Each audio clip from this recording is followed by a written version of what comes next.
Chers amis, chers auditeurs de Radio JM, bonjour. Monique Nakache à l'antenne pour Paris Culture et Spectacle.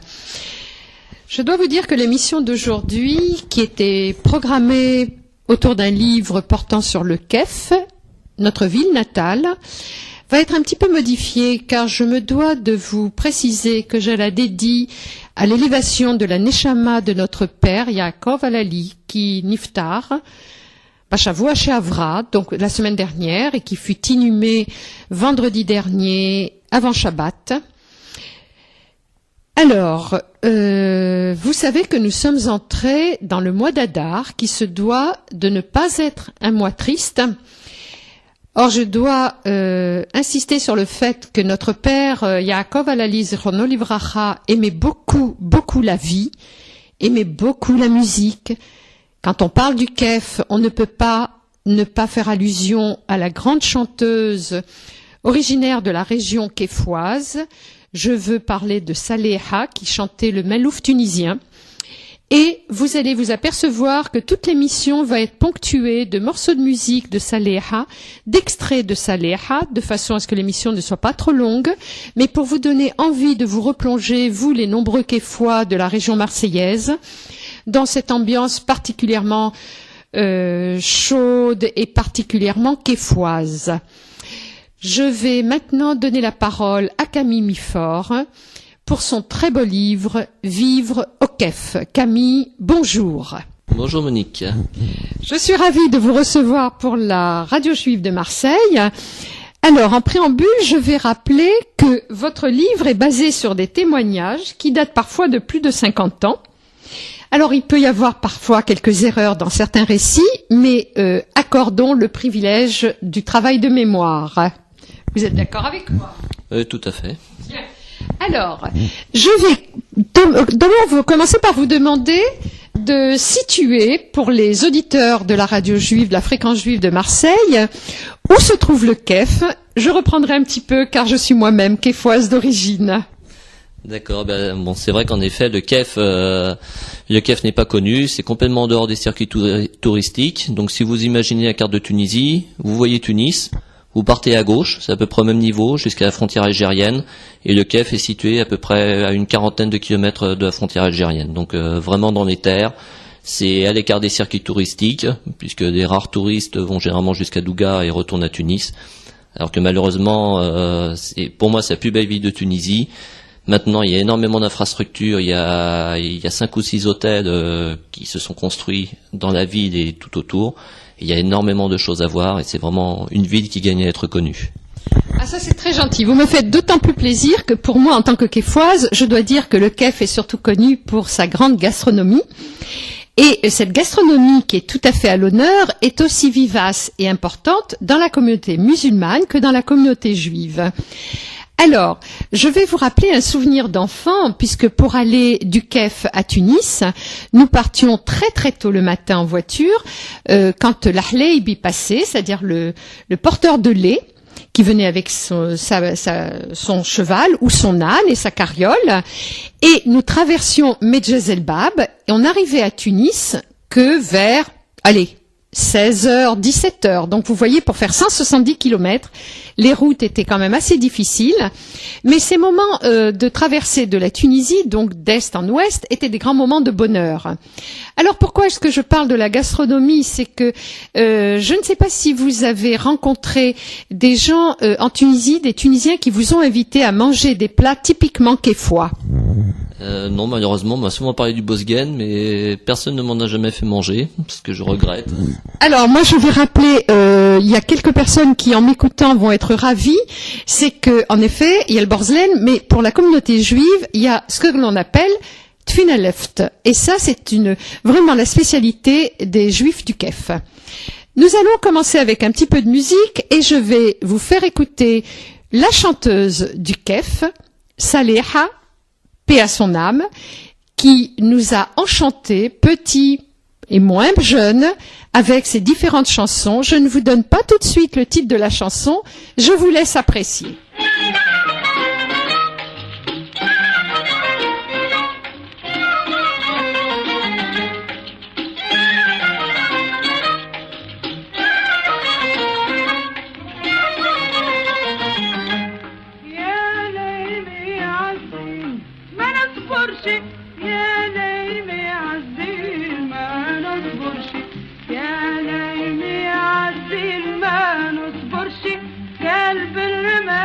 العين ما يحتاج شيء.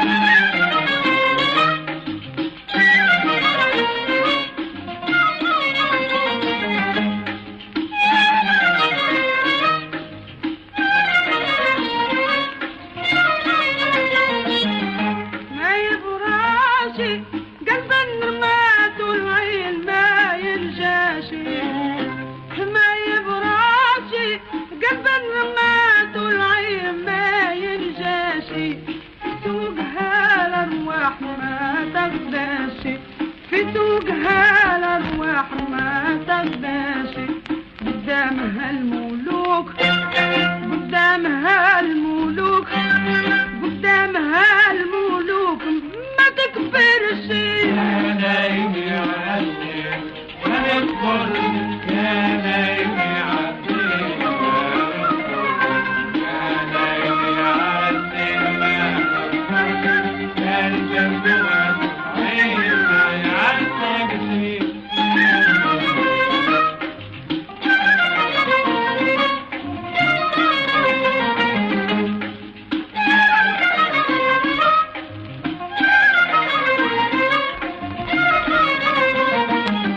يا شانية دير العقل باش تفهمين عليها. يا شانية دير العقل باش تفهمين عليها. كم من عزيز يدل بين ايديها. كم من عزيز يدل بين ايديها. كيف تامروا فوق كيف تامروا فوق كيف تامروا فوق المجابس يمشي. يا نايم يا عزيز ما يكبر يا نايم يا عزيز يا نايم يا عزيز ما يكبر قلب الجوع والعين ما يحتاج شيء.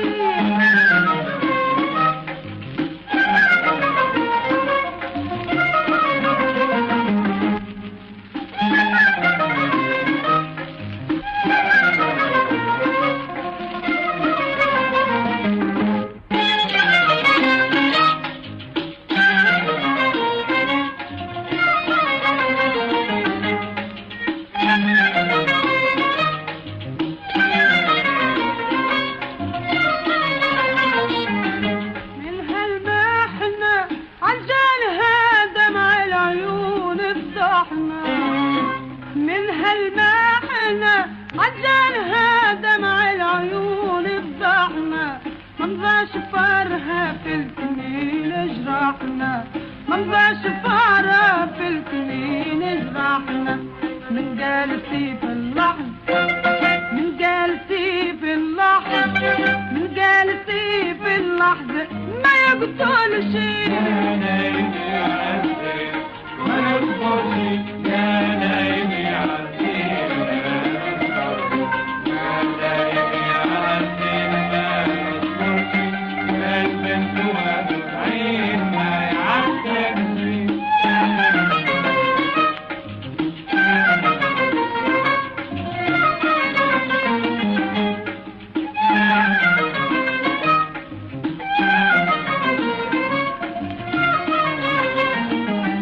خلي منامي حاولت ننسى الحب زاد غرامي. خلي منامي حاولت ننسى الحب زاد غرامي. في العشق راضي بعلتي وسقامي. في العشق راضي بعلتي وسقامي.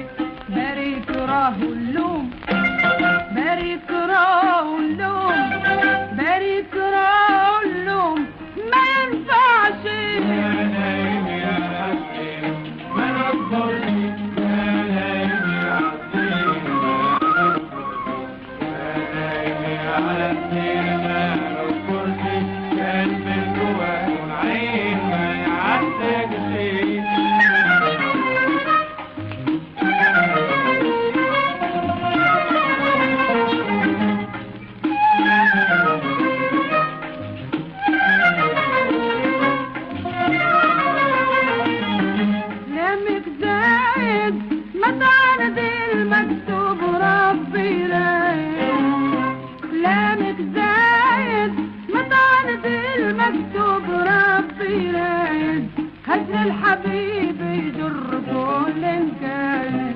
هجر الحبيب يضر كل الكايد والقلب كيف يحب والقلب كيف يحب والقلب كيف يحب ما يسلم شيء.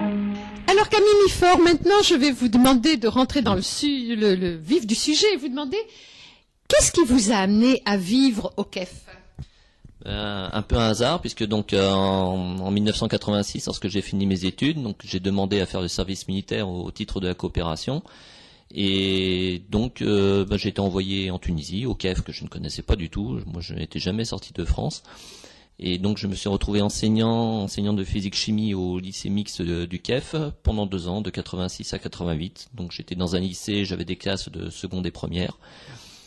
Et donc ça a vraiment été 2 années merveilleuses, parce que vraiment le KEF, on est très bien accueillis. On était une petite communauté de coopérants, on était une dizaine, donc des seuls Français pratiquement dans la ville. Moi, dans mon lycée, j'étais le seul Français, les autres coopérants étaient dans le lycée technique. Et vraiment, on a tout fait pour que mon séjour soit le plus agréable possible. Ça a vraiment été 2 années très très riches, du point de vue culturel, mais du point de vue humain aussi, puisque on change énormément, qu'on n'est jamais sorti de France, qu'on se retrouve face à une culture totalement différente et très riche. On se remet énormément en cause et on change énormément. Alors Camille, pourriez-vous nous parler des différents monuments que vous avez connus au KEF, c'est-à-dire les départager entre la partie nord, la Casbah, la basilique, Sidi Bou Makhlouf, la Médersa, et le sud avec Ras El Ain, avec les citernes romaines. Je vous laisse la parole. Oui, ben justement, ça c'est des tas de choses que j'ai pratiquement découvertes lorsque j'ai fait mes recherches pour écrire ce livre, puisque lorsque j'y étais entre 86 et 88, il n'y avait pratiquement rien à visiter. Donc par exemple, la Casbah venait d'être abandonnée par l'armée tunisienne, donc elle était dans un état lamentable, et donc c'était l'époque où Mohamed Sidi a lancé une grande campagne de restauration pour restaurer cette Casbah, qui maintenant est ouverte au public, mais il y a encore pas grand-chose à voir à l'intérieur. Donc Ras El Ain dont vous parlez, pareil, je ne connaissais pas du tout. Donc l'ancienne source romaine, qui à l'époque elle était interdite d'accès, les grilles étaient fermées. Moi j'avais jamais imaginé qu'il y avait une source à côté. De même, bon, j'ai découvert le lavoir. J'avais jamais vu qu'il y avait un lavoir en contrebas. C'était c'était un genre de jardin public totalement à l'abandon, où on trouvait que des moutons et des décharges. Qu'est-ce qu'il y avait également? Bon, Sidi Bou Makhlouf, on pouvait déjà le visiter. Qu'est-ce qu'il y a d'autre à voir? Donc, par contre, on m'avait emmené à l'écart de la ville, parce que bon, à la limite, ce qui est presque le plus intéressant à visiter dans la ville, c'est les rues. C'est se promener dans la Médina. C'est une ville qui est bâtie sur une colline. Donc, ce sont que des petites rues escarpées où on peut, pendant une semaine, vous pouvez partir à l'aventure, vous trouvez des petits trésors, des restes de gravures romaines. Une fois, comme ça, j'avais trouvé une carte postale qui représentait un aqueduc romain. J'avais jamais vu un aqueduc romain dans le KEF. Et en fouillant, un jour, je suis tombé dessus par hasard. Il était toujours là, mais alors vraiment, il fallait zigzaguer au milieu des rues pour tomber dessus. Bon, de même, c'est une ville qui a gardé une grande partie de ses remparts, donc dont la plupart ont été restaurés. Donc, il y a vraiment un cachet extraordinaire. Quand vous sortez de la ville, c'est encore magnifique. Il y a encore des vieilles portes piétonnes qui vous font arriver dans un endroit magique, donc où il y a les citernes byzantines, bon, qui pareil à l'époque, donc en 86, même toujours on peut pas y accéder. D'ailleurs, quand on passe à côté, on voit même pas qu'il y a des citernes byzantines. Rien ne l'indique. Bon, il y a juste un trou dans le sol. Et par contre, dès que vous sortez, dès que vous allez sur Sidi Mansour, donc là par contre on m'avait emmené, il y a des gravures rupestres qu'on trouve un peu en dehors de la ville.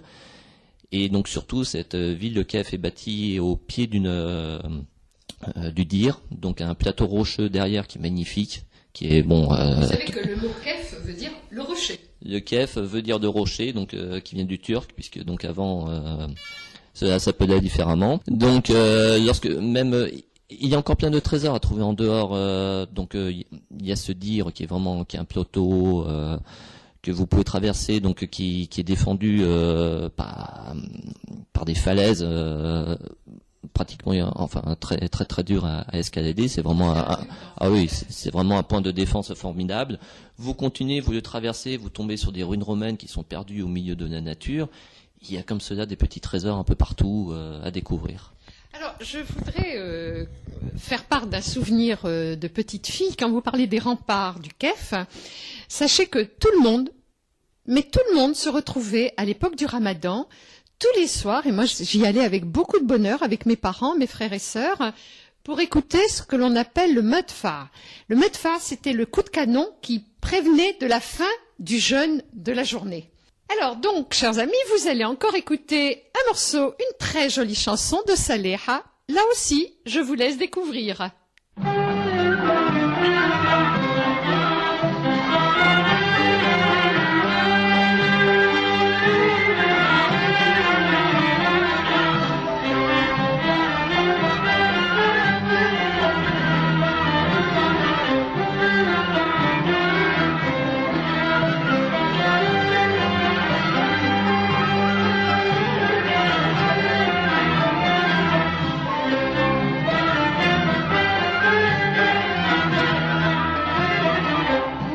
فوق الشجرة أم الأحسن غنات فوق الشجرة أم الأحسن غنات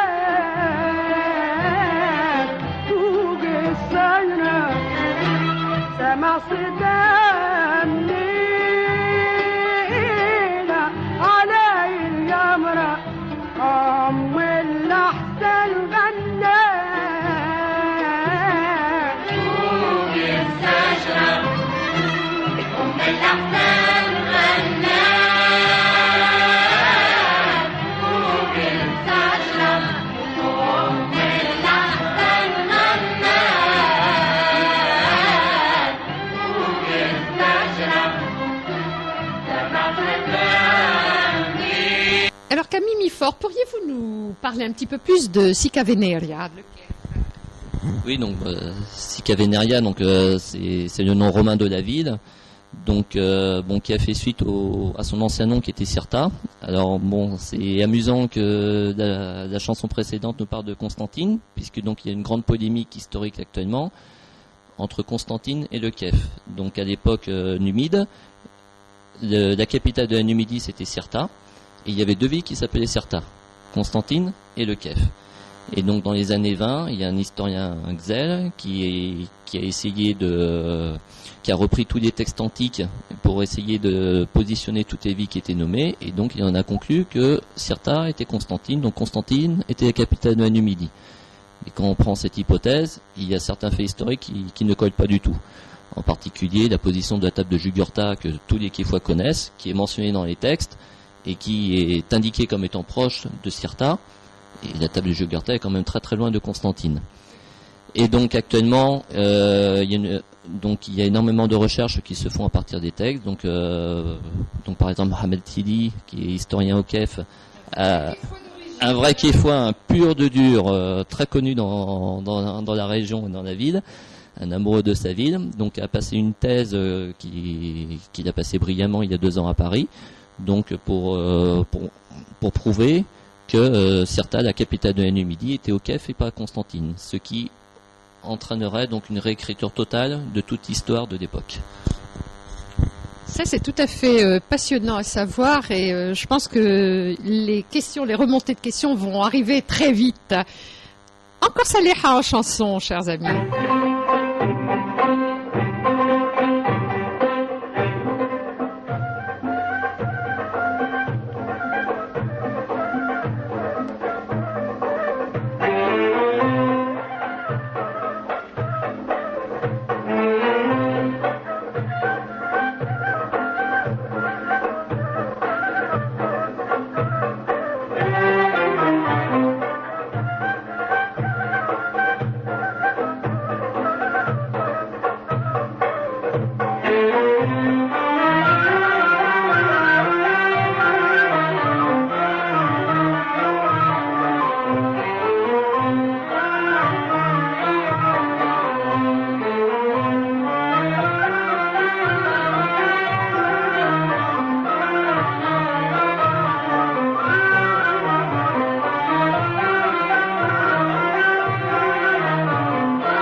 Alors maintenant, Camille Miffort, une question, et ça sera la dernière.